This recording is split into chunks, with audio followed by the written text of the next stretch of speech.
네, 안녕하세요. 끝판대장입니다. 오늘도 구독과 좋아요, 알림 설정, 그리고 댓글까지 부탁드리겠습니다. 자, 알트코인들이 지금 조정이 나오고 있는데요. 이게 알트들의 피날레다 이렇게 보시는 분들도 많은 것 같고, 이제 우리가 기술적 반등이 아예 끝난 거냐, 그래서 비트코인 다시 재차 하락을 하면서 저점 갱신을 가느냐, 뭐 이런 의견도 좀 있는 것 같고요. 이런 부분에 대해서 조금 더 알아보는 시간을 갖도록 하겠습니다. 자, 먼저 이제 바깥의 상황을 먼저 봐야겠죠. 그래서 중국의 경제 재개가 좀 이슈가 되고 있는 것 같아요. 그래서 889조의 인플레이션의 폭탄이 터진다 라고 돼 있는데, 이게 지금 어쨌든 중국이 코로나19 동안 억눌렸던 소비 심리가 있다라는 거죠. 근데 이게 제로 코로나 폐지를 계기를 해서 보복 소비로 이뤄진다 그러면 중국이 전 세계 경제에서 7,200억 달러의 인플레이션을 폭탄을 퍼부을 거다라는 얘기가 있는데, 근데 이게 사실 뭐 이렇게 비관적으로 보는 사람도 있고요. 근데 저는 또 어떻게 보고 있냐면 같이 보고 있어요. 이거 뭐냐면 그 전에 이제 제가 알려드렸던 건데, 중국이 경기 부양을 위해서 돈을 푼다 그러잖아요. 우리가 코로나 때도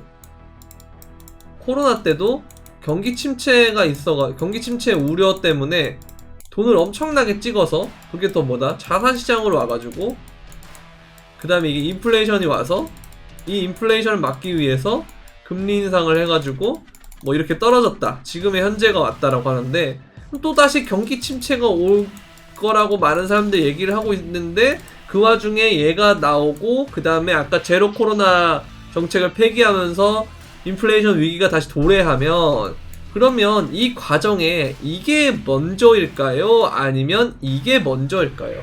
저는 이게 먼저라고 생각하거든요. 왜냐하면 어제 마이크로소프트도 보게 되면 마이크로소프트의 분기 주당 순이익이 예상을 상회해가지고 시간의 주가가 반등했다라고 돼 있어요. 그러니까 이게 실적의 부분이 어쨌든 기업은 되게 중요하다라는 거죠. 근데 이거를 이제 제대로 반영하지 못한 그 버품의 시간이 사실 코로나 이후의 기간이었던 건데, 이제 실적이 나오면서 점점 거품이 꺼지고 있는 그런 상황이었다가 중국이라는 이 거대한 소비 시장이 살아나면 이런 부분들로 인해서 다시 실적이 개선이 되겠죠. 소비 심리가 개선이 되기 때문에 실적 역시 개선이 된다라는 거죠. 그래서 앞으로 시장이 좋아질 만한 여지가 있다라는 것이고, 그 뒤에 인플레이션에 대한 부분이 우려가 생기지 않을까라는 생각이 드는 거죠. 그래서 오히려 이러한 상황이 이 경기 침체에 대한 우리가 많은 우려가 있단 말이죠. 이거를 어쨌든 이 잠식을 한다거나 아니면 해결을 해줄 수 있는 그런 구원투수로 중국이 작용할 수 있지 않겠느냐라는 그런 생각도 들고요. 그 다음에 중국도 이제 인건비가 많이 올려가지고 애플에서 중국의 생산 비중 자체를 축소시키고 인도의 생산 비중을 25%로 확대한다 그랬죠. 제가 저번에도 이머징 마켓에 대한 얘기를 해드리면서 인도가 특히 주요 국가로 부상할 것이고 중국을 앞으로 대체하는 용도로 많이 쓸 거다. 그러니까 우리나라도 역시 홍콩을 대체하는 수단으로 싱가포르나 우리나라나 이렇게 대안으로 급부상하듯이 중국 본토를 대체할 수 있는 곳으로는 인도가 부각이 되고 있다라고 했죠. 그래서 이런 부분들 때문에 점점 아시아가 주목을 받게 될 것이고, 그 속에서 아시아 국가들의 비약적인 발전, 이게 이 꼴 뭐겠습니까? 이머징 마켓의 수요가 올라가고 이머징 마켓에 돈이 들어오는 구조가 될 거다라는 거죠. 그래서 다음 장세는 달러도 아무튼 많이 떨어지긴 했으니까 이게 어쨌든 결국 신흥국에서는 이점이 될 수가 있다라는 거죠. 그래서 이런 부분들을 여러분들이 잘 보시면 될 것 같다라고 생각하시면 될 것 같습니다. 그리고 인도 계열의 인사들이 여기저기 등용되고 있는 걸 보면서 뭐 실리콘밸리도 그렇고요, 영국도 그렇고요, 미국 정치도 그렇고요, 여기저기 이제 인도계 인사들이 많이 얼굴을 비칠 거예요. 그러면서 인도가 점점 영향력을 확대할 수가 있는데, 이런 부분들도 좀 지켜보시면 좀 도움이 되지 않을까라는 생각이 듭니다. 조금 TMI였어요. 자, 그리고 마이크로소프트가 챗 GPT를 개발하면서 오픈 AI에 대한 12조 원이나 되는 어마어마한 투자 계획을 얘기를 했거든요. 그러면서 이제 구체적인 투자액을 공개하진 않았지만 블룸버그에서는 약 100억 달러, 그러니까 12조 3,500억 정도에 이른다. 이거 자체로 된다면 뭔 소리냐면 이게 마이크로소프트 창사 후 네 번째로 큰 투자다라고 되어 있거든요. 그래서 이전에 이제 2019년에 10억 달러 리밋 투자했는데 그 다음에 또 100억 달러를 추가적으로 후속 투자를 한다는 거예요. 오픈 AI는 여러분들 알다시피 일론 머스크가 있는 테슬라와 그 다음 피터 틸은 이제 페이팔이죠. 그리고 리드 오프먼, 그 다음에 샘 올트먼 등이 이제 인류에게 도움이 될 디지털 지능을 개발하기 위해서 2015년에 설립한 비영리 회사다 이렇게 되어 있는데요. 이게 투자 핵심이 결국 오픈 AI가 지난해 말 공개한 챗봇 소프트웨어 챗GPT에 대한 부분이 이용자가 벌써 100만 명을 넘었다라고 되어 있거든요. 그러니까 이게 결국은 어떻게 되냐면 우리가 4차 산업에 대해서 사실 핵심이 대전제를 확 끌고 갈 수 있는 그런 범주는 AI가 맞아요. 4차 산업을 뭔가 관통하는. 왜냐면 우리 삶 속에서 가장 눈에 띄는 변화가 일어나기 위해선 AI가 적용이 되면은 그런 게 나오거든요. 사람들 봤을 때 와, 인공지능이라는 것이 어마어마하구나, 4차 산업은 어마어마하구나, 그런 것처럼 뭔가 상징적인 의미로 대표될 수 있는 것이 AI인 거죠. 그러니까 일종의 우리가 지금 우리는 코인을 많이 하고 있으니까 뭐 이더리움도 있고 에이다도 있고 뭐 여러 가지가 있겠지만, 사람들이 예전에 어떻게 불렀냐면 너 코인 하냐 이렇게 하는 게 아니고 너 비트코인 하냐, 너 비트코인 같은 그런 거 하냐 이렇게 얘기를 하거든요. 그러니까 그런 개념이 AI가 4차 산업에서는 잡을 수가 있다라는 거죠. 그래서 AI가 실생활로 들어오고 접목이 되면서 우리는 4차 산업에 대해서 엄청난 수요가 물밀듯이 들어오는 그런 현상을 마주하게 될 것이다. 벌써 지금 100만 명이 넘었으니까요. 그리고 추가적으로 또 뭐가 있냐면, 이 시타델이 이제 그 헤지펀드 사상 최대 수익을 벌었다라고 돼 있어요. 160억 달러를 작년에 벌었대요. 근데 거기서 핵심이 뭐냐면 매크로, 거래, 퀀트, 주식 분산 전략인데, 이거는 이전부터 하던 거죠. 근데 매크로와 퀀트가 뭐예요? 결국 뭐다? AI의 개념이다라는 겁니다. 무슨 말인지 아시겠죠? 결국은 이 자본시장 역시도 AI나 이런 애들이 들어와서 비약적으로 발전할 수 있는 영역이다. 사실 모든 게 다 엄청난 발전을 할 거예요. 근데 이런 식으로 지금 뭐가 나오고 있죠? 눈에 띄는 실적이 나온다는 거예요. 최대 수익이라는 거거든요. 제일 많이 벌었다 라고 하니까. 그럼 이제 인간은 어떻게 된다? 결국 기계한테 진다라는 거예요. 어쩔 수가 없다라는 거죠. 이거는 어쩔 수가 없다, 바꿀 수가 없다라는 거. 그렇다는 건 이런 걸로 인해서 4차 산업에 결국 뭐다? 비약적인 성장을 하기 위한 유동성, 자금 등이 들어올 것이다 라는 걸 예상할 수 있겠습니다. 자, 여기서 또 이런 게 나와요. 이게 또 일종의 뭘로 보시면 되냐면, 우리가 옛날 알파고, 이세돌하고 알파고랑 붙는 뭐 그런 거랑도 연상할 수 있으면 좋겠습니다. 자, 업계 전문가, 이게 사람이죠. 사람은 비트코인이 올해 29,000달러가 고점을 예측한다라고 돼 있고, 챗 GPT는 어디 본다 그랬죠? 비트코인 가격은 올 연말에 5만에서 10만 달러의 가능성이 높다. 만약에 정말 이렇게 된다면 그때는 또 한 번 AI가 주목을 받게 되겠죠. 이제 그런 식으로 점점 사람을 이기는 어떤 예측이나 이런 예상하는 부분에서까지 사람을 이기는 형태로 가면 정말 인간은 설 자리가 많이 줄어든다. 정말 단순적인 반복이나 이런 작업들은 정말 빡셀 수가 있어요. AI를 이기기. 그럼 인간은 어떻게 살아나야 되냐 하면, 뭐 예술적인 부분이나 이것도 근데 AI가 이걸 넘어서려고 하고 있고요. 도전을 하고 있는 상태고요. 그 다음에 또 뭐 스포츠라든지 아니면 뭐 문화예술, 뭐 정치, 그리고 또 뭐가 있죠? 이들을 관리하는 직종, 그 다음에 뭐 이런 애들이 있겠죠. 그리고 인사이트를 제공하는 사람, 영감을 주는 사람. 근데 이것도 나중에 되면 영감을 지들이 이렇게 막 줄 수 있을 것 같기도 해요. 왜냐면 알파고가 이세돌을 이긴 다음에 걔는 그때 은퇴를 했거든요. 근데 그러고 난 다음에 이 프로 기사들이 알파고나 아니면 여러가지 AI 인공지능의 대국을 보고 그걸 기보 삼아서 공부해서 더 많은 수를 찾아냈다 그랬거든요. 그것처럼 어떤 우리의 상상력이나 이 데이터를 뛰어넘는 그런 새로운 것들을 얘네들이 예상하고 만들어내고 할 수가 있다라는 겁니다. 그래서 이런 부분들을 우리가 보게 되면 정말 머지않았다. 다만 이런 상황에서 도태되는 사람들은 분명히 있을 텐데, 이걸 초기에 들어가서 사람들이 신기루에 허상인회 할 때 들어가가지고 이거를 꾸준하게 꼭 잡고 있는 사람들은 나중에 빛을 볼 가능성이 높다라는 거죠. 그래서 이런 부분들이 여러분들에게 좀 도움이 됐으면 하는 바람에서 이런 말씀을 드립니다.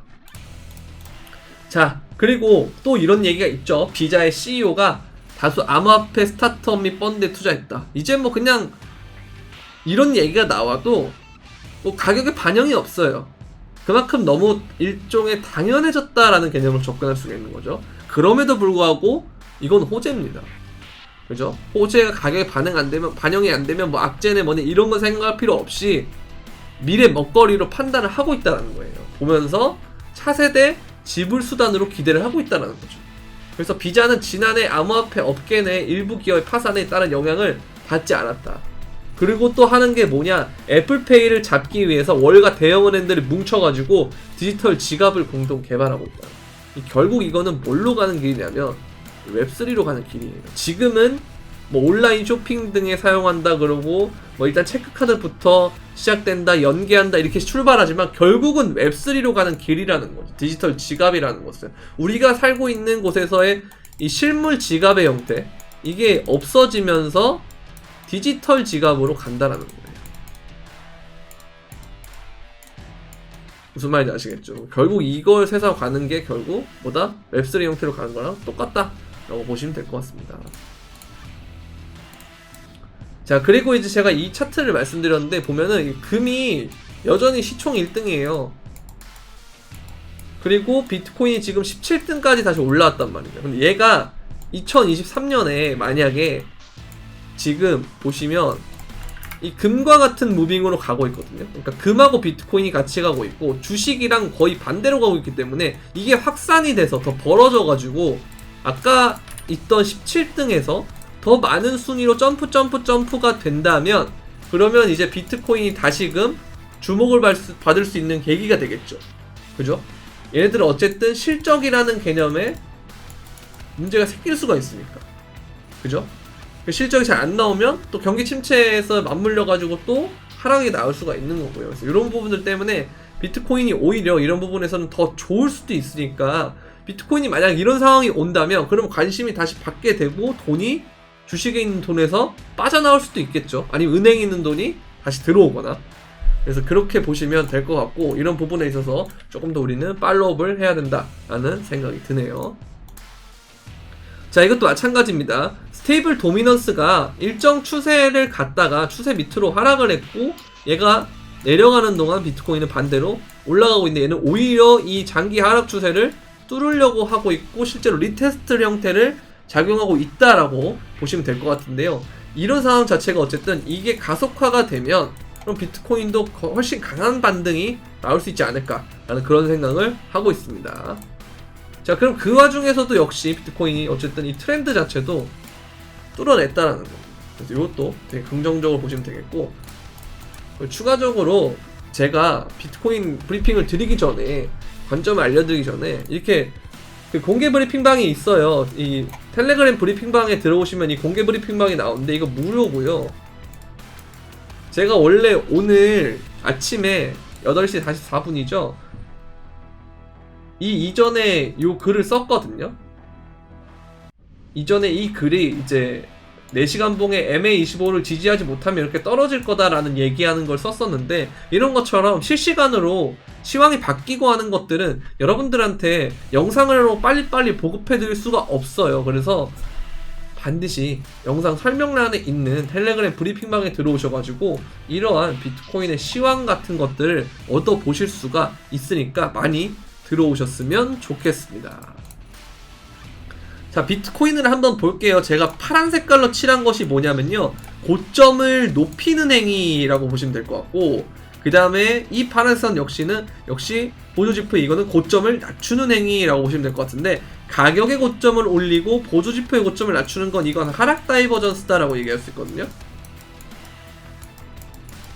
그럼 이게 이후에 힘이 빠져가지고 하락이 될 가능성이 높다 이건데, 근데 여러분들 좀 조심하셔야 되는 게 뭐냐면, 하락 다이버가 뜬다고 해서 무조건적으로 이 추세가 빠진다 이건 아니에요. 강세장이나 혹은 반등장에서는 이 RSI 역시도 하락 다이버가 뜨고 과매수 구간에 오래 있어도 살아남는 경우가 좀 있어요. 그래서 너무 확신하지는 마셔라 라는 게 저의 생각이고, 얘가 이렇게 빠진 다음에 이렇게 반등이 나오고 있잖아요. 그래서 뭐 22,800이라든지 이런 구간을 갈 수가 있는데, 여기에서 한 23,000 구간까지 반등이 나왔다가 그 상태에서 이렇게 계속 횡보를 다시 그리면 이건 추가 상승 가능성이 열리는 게 맞는데, 그게 아니고 이렇게 갔다가 다시 꺾인다 그러면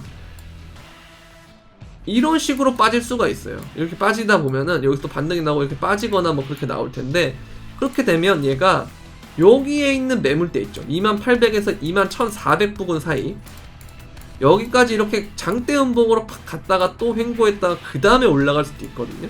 비트코인이 이제 반등장 때는 이런 무빙이 되게 많이 나와서 제가 방송에서도 말씀드린 것처럼 가로의 매물대를 잘 찾아봐야 된다라는 말씀을 드렸어요. 지금은 아직까지는 어떤 영역이냐면 이러한 영역이에요.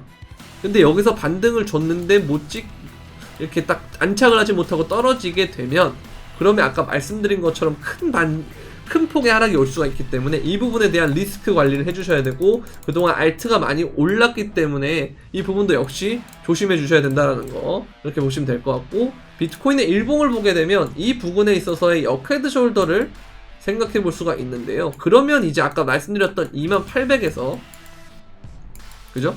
2800에서 여기 아까 보셨던 부분 있잖아요. 여기 2800에서 21,400 이 구간을 이렇게 똑같이 이런 식으로 오게 되면, 그럼 이제 이 구간에서 찍게 되는 거고, 그게 아니다 라고 하면 여기서 이렇게 횡보하는 모습을 보여주다가 올라간다 그러면 이거는 역헤드 숄더라기보다는 이렇게 간단한 헙 앤 핸들의 패턴이 될 가능성이 있다라는 거, 그렇게 보시면 될 것 같아요. 뭐가 됐든 간에 어쨌든 비트코인은 생각보다 조정이 짧고 그리고 가격 폭이 적게 떨어질 수가 있다. 왜냐면 모든 사람들 여기서 하락을 보통 어디까지 보냐면 여기는 기본이고요, 뭐 이런 식으로 봐요. 하락을 이렇게 돼 있으면 뭐 여기까지 떨어진다, 뭐 18,500, 뭐 19,000 뭐 여기까지 떨어진다 이런 얘기도 하는데, 아직까지 저는 그 가능성을 보지 않고 있고요. 일단 이 라인대를 지키느냐 첫 번째, 그 다음에 이 라인에서 반등하느냐 두 번째인데, 여기 두 개 정도로 저는 일단 보고 있어요. 그래서 1차, 2차 매수 자리를 잡으면 된다라는 거죠. 물론 이게 깨지고 쭉 빠질 수도 있기 때문에 그럴 때는 추가적으로 대응할 수 있도록 현금을 들고 있는 것이 좋겠죠. 그래서 이러한 관점을 하시면 될 것 같고, 비트코인 도미넌스가 이 와중에서 계속 오르고 있습니다. 그래서 비트코인 오르든 떨어지든 계속 오르고 있기 때문에 어느 순간이 되면, 제가 봤을 땐 이 지점이 뚫게 되면은 비트코인이 되게 눈에 띄게 움직임이 보여줄 거다라는 건데, 그러니까 무슨 말이냐면 상승하면 비트코인이 더 많이 오르고 유독 더, 하락하면 비트코인이 유독 덜 떨어지는, 알트가 더 많이 떨어지는 뭐 이런 게 오게 될 것 같아서 좀 조심해야 된다, 비트코인 위주로 접근하는 것이 좋을 것 같다 라는 말씀을 좀 드립니다. 자, 그리고 아까 전에 공개 브리핑방을 말씀드렸는데 또 선물방하고 현물 멤버십방이 있거든요. 두 개의 방은 별개예요. 선물방은 선물만 하는 방이고, 멤버십방은 현물을 위주로 하는 방인데요. 이제 선물을 하시는 분들 중에 이렇게 디테일한 타점이 부족해서 혼자 매매하기 좀 힘들어가지고 뭔가 요즘 좀 안 풀린다, 무빙이 어렵다 하시는 분들은 이렇게 선물방 보시면 이게 녹색이 타겟가가 간 거거든요. 검은색이 진입을 한 거고, 이런 식으로 좀 되고 있으니까 여기 참고하시거나 아니면 같이 이렇게 트레이딩을 해보고 싶다, 이렇게 타겟을 보고 하고 싶다, 도움을 받고 싶다 하시는 분들은 영상 설명란에 있는 선물방 가입 신청하는 링크가 있어요. 거기를 통해서 가입 신청을 보내주시면 돼요. 대화를 걸어주시면 되거든요. 문의를 해주시면 되니까 그렇게 선물방을 참여할 수가 있고, 그 다음에 현물 멤버십방은 뭐냐면, 이거 멤버십방이에요. 유튜브 멤버십. 유튜브 멤버십은 이런 식으로 알트코인이나 비트코인 등의 현물을 위주로 이런 식으로 진입가, 목표가, 손절가 등을 제공을 하고 있거든요. 그래서 여러분들이 혼자 시황만 보고 매매하기 좀 어렵다 하시는 분들은 멤버십에 도움을 받을 수 있으니까, 멤버십에 가입하는 방법은 뭐냐면 구독 버튼 옆에 있는 가입 버튼을 통해서 가입을 하시면 이 방에 대한 링크를 알려드리기 때문에 여기까지 많이 참여해 주시면 좋을 것 같습니다. 자, 도움이 되셨다면 구독과 좋아요, 알림 설정, 그리고 댓글까지 부탁드리면서 그럼 안녕.